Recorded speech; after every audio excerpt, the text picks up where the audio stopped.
Good morning, everyone. How are you doing? My name is Kristen Fanzon. This is the Hidden Doors podcast, and we are talking about perfectionism. People who are perfectionists. What are perfectionists, and how to be a practical perfectionist?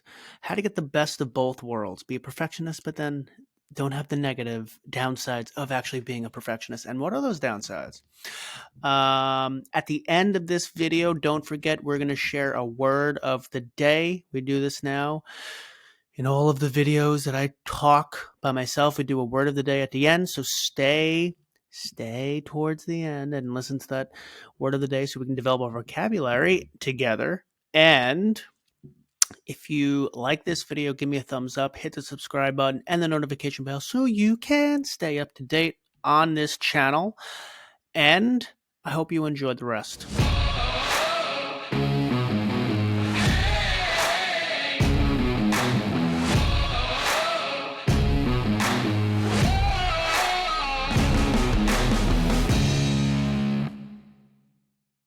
Okay, so we are talking about perfectionists. And this conversation, I actually had a conversation with someone a couple days ago about this. And we were talking about, presenting. And I was a pretty bad presenter earlier in my life. And I developed my skill set. Still not the best, but I developed into a better presenter than I was, and we got into a conversation around being scared to present, nervous to present. I think other things too, and what we ended up talking about was how perfectionism can hinder you and how perfectionism is not great, but it's a nuanced discussion because there are people you cannot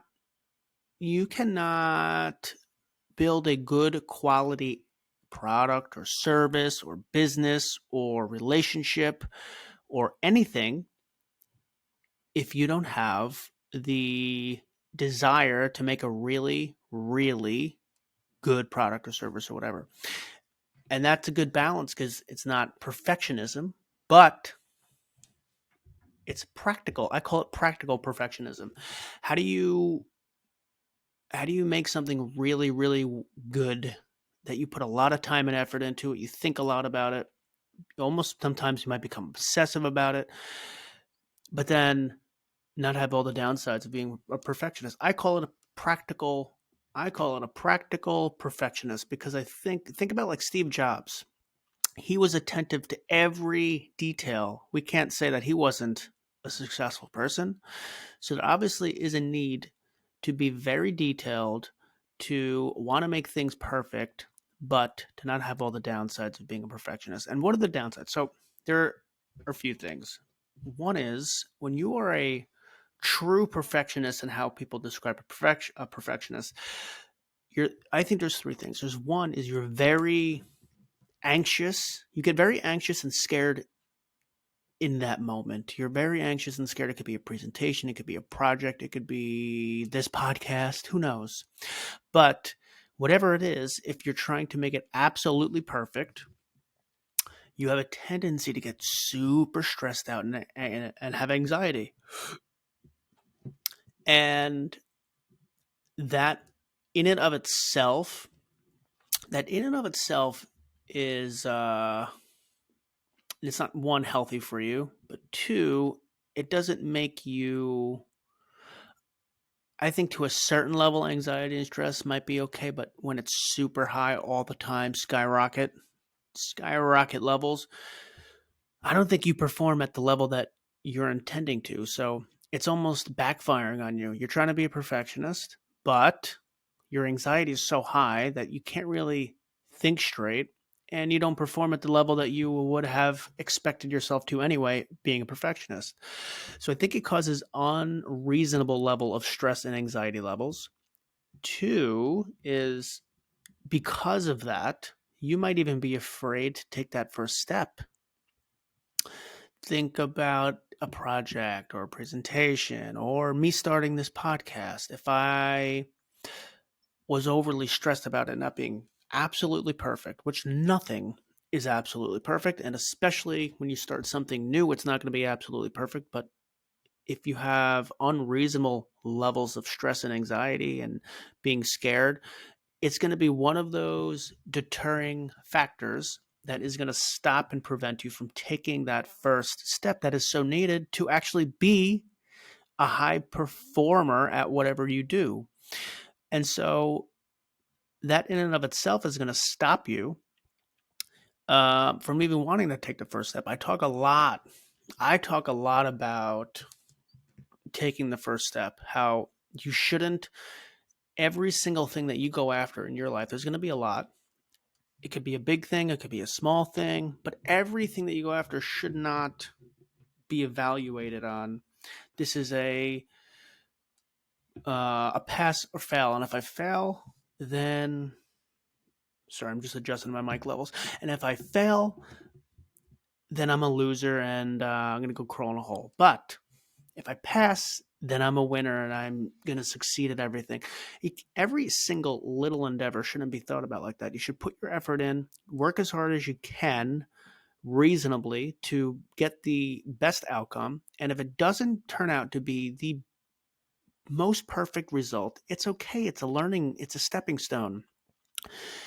I've done so many things where it did not turn out very well, but then I learned from it. Actually, I built a new skill. I built one small skill that helped me in another project. And then think about it. You keep doing all these things, keep building more and more skills. Eventually, it's going to snowball into a really productive skill set that you have for yourself. So, at the very worst case scenario, if you do something really horrible, it's a learning and stepping stone. Don't think of it as a complete and total failure of what you've attempted to do. And so if you're a perfectionist, right, you might start thinking, well, um, if this doesn't go 100% according to plan and perfectly, it's just not even worth my time. I need to do it perfectly. And then you won't even do it. So that's two things. One is you'll be so nervous in the moment and scared in the moment, you won't even perform at the level you were expecting yourself to do it. Two is you're afraid to take the first step. You'll be afraid to take that first step. The third is you have to take into account diminishing returns. And so, have you ever heard of like the Pareto Rule? This is somewhat related.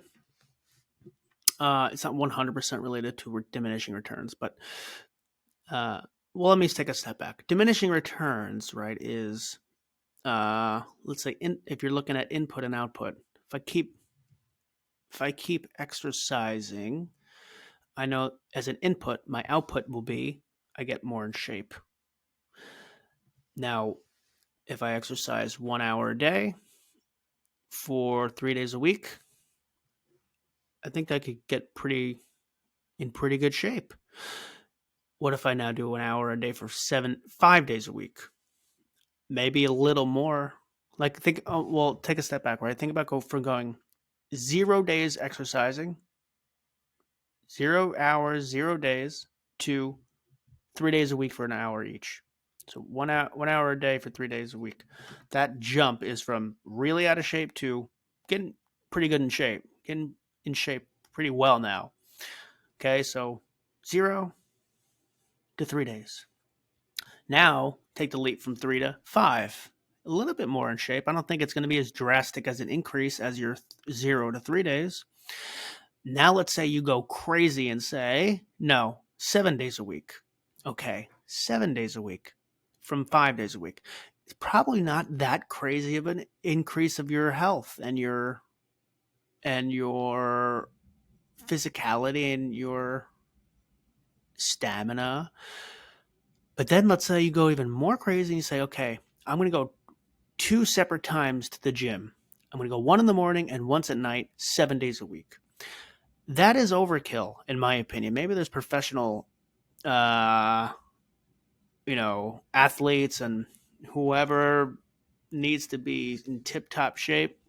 Maybe I don't even know if someone does that for 7 days a week. You need a rest. You need resting period. But let's just assume, right, that someone can do that. At a certain point, you start hitting diminishing returns. How many times can you actually go into the gym and How many times can you put these inputs in without the output rarely changing? And so that is like my example of perfectionism, is that focus on the inputs that will have the greatest impact, and then you can always potentially get a tiny, tiny, tiny bit more perfect and more perfect and more perfect and more perfect, and that requires more input and more input and more input and more hours and more time, and it could drive you crazy. So the reason I brought up the Pareto Rule earlier is that the Pareto Rule usually says that about 20% of something accounts for 80% of the output. 20% of the input accounts for 80% of the output. Usually in business, it's used for 20% of my customers count for 80% of my output. And so two things is, one is focus on the most important things that will have the biggest impact. And then you can fine tune. That's the second point. You can fine tune. You can perfect it a little more. You can refine, try to do something really, really well, whether this is a presentation you have, whether this is anything, a business, a podcast. It could be anything. You keep refining it, but you don't want to turn out to be someone who's, because you can continue putting inputs in, but at a certain point, it's going to be, the output is going to be so minimal, it's not worth the input. The juice won't be worth the squeeze, as they say. So you can go to the gym 3 separate times a day for 7 days a week, but it's not going to really do anything for you. So when you're putting in and you're trying to think about being a perfectionist, be a practical perfectionist. Know that you can focus on the most crucial or critical areas that will make the output of what you're trying to do the greatest. Focus your attention on those things, and know that you can put so much more time and effort into it, but you're not going to see that output really jump that much. So you're going to hit a point of diminishing returns. So that's my spiel here on the three things that a true perfectionist has trouble doing. It's, you're too scared in the moment, you are afraid to take the first step, and you hit a point of diminishing returns, so it's not worth your time to even put that much effort into it anyway. That is something that I think struggled with earlier on in my career. Yeah, and and so it's just a balance, because I do think certain things need to be refined really well. I was not good at presenting to people. I think part of it was, one, I didn't know the science behind presenting, which then I read a few books and I knew the science behind it. I felt more comfortable. Two was, I didn't have a great vocabulary. That made me a little more nervous when I was going up and presenting in front of people. Those are probably the two main components. Now, here comes the practical perfectionist. If I didn't have any type of perfectionism and I just said, you know what, screw it, I'll do it and I'll try. If it doesn't work, fine. I wouldn't have put so much attention on learning the science behind presenting, and I wouldn't have developed my vocabulary a little better than it is now. And so I would have been a very bad presenter. I wouldn't have learned, I wouldn't have improved. But a perfectionist may have spent unreasonable amount of time learning vocabulary words that no one even really uses in real life, and maybe read a ton of books, practiced way too much, and put so much practice and effort into it that maybe, who knows, they never even got a chance to present because they put too much effort into it. And then at the end of it, they're like, you know what? No, I'm still not at the point where I think I'm ready to present. I'm too nervous about this. I don't even want to try it. Okay, those are two ends of the spectrum. One person would have went up saying, I don't need this practice, failed miserably. And when I say fail again, it's not even really a fail, but you would have not done well. Let's say you would have not done well. The other one would have practiced until they went into retirement and never had a chance to actually present. Where's the practical perfectionist? Practical perfectionist, somewhere in that middle. Where is that practical perfectionist? Well, practical perfectionist probably would have done what I did. I read a few books, understood the science behind it. Oh, have for a long time now I've been reading, and I write words down when I hear someone speak that I've never heard that word before. I write words down when they're in a book, and I review them later. And I review about 5 words every day in the morning, just to keep my brain fresh with words. And I wasn't preventing myself from myself from taking sorry, from taking the first step presenting. Um, and so that was what a practical perfectionist would try to do. I really had to do better. I had to learn how to present better. There's actually real tools that'll make you more comfortable. I had to be better at my diction. It was horrible. But then I couldn't let that stop me from moving forward and actually uh getting real life practice. Or another example, I have I had no idea what I was doing starting this podcast. I started first time I even did something on camera was overly robotic, definitely awkward. Took way too many takes. Oh, these takes are one take. If I mess up my words, I mess up my words. But these are one take. Um, the the the tech side of it, like I didn't have the right tools to record. The first time I did a podcast, I the audio wasn't even recorded correctly. I, it was nowhere near perfect, and still now, nowhere near, as you can probably tell, nowhere near perfect. But that's not stopping me from moving forward, learning, and trying. See, in my head, being a practical perfectionist, I'm trying to refine this to be better. I have a new way to record my podcast. I got a new mic. I've got a light that helps brighten up the room.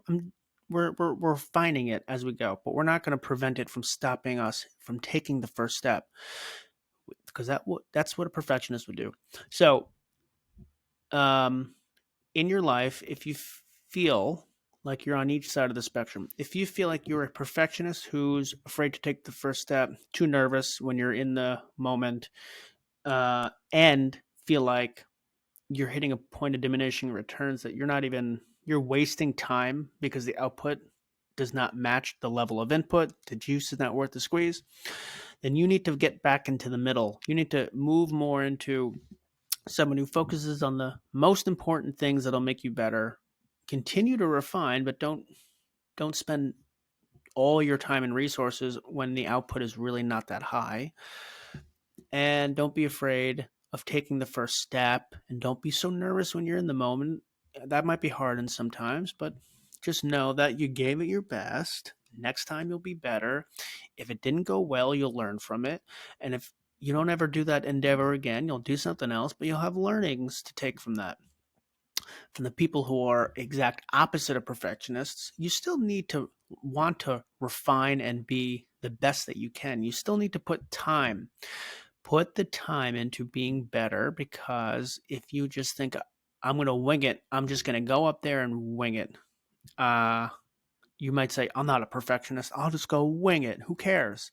I'll learn from my mistakes. That might be true, but that doesn't mean you couldn't have put the time in to prepare and be better for when because I always say, if I fail at something, whatever, who the hell cares? But that doesn't mean I'm not going to put all of the effort that I can into it to make myself in the highest likelihood to succeed in a reasonable amount of input that I can, whether that be reading or practicing or talking to people or studying or whatever that is.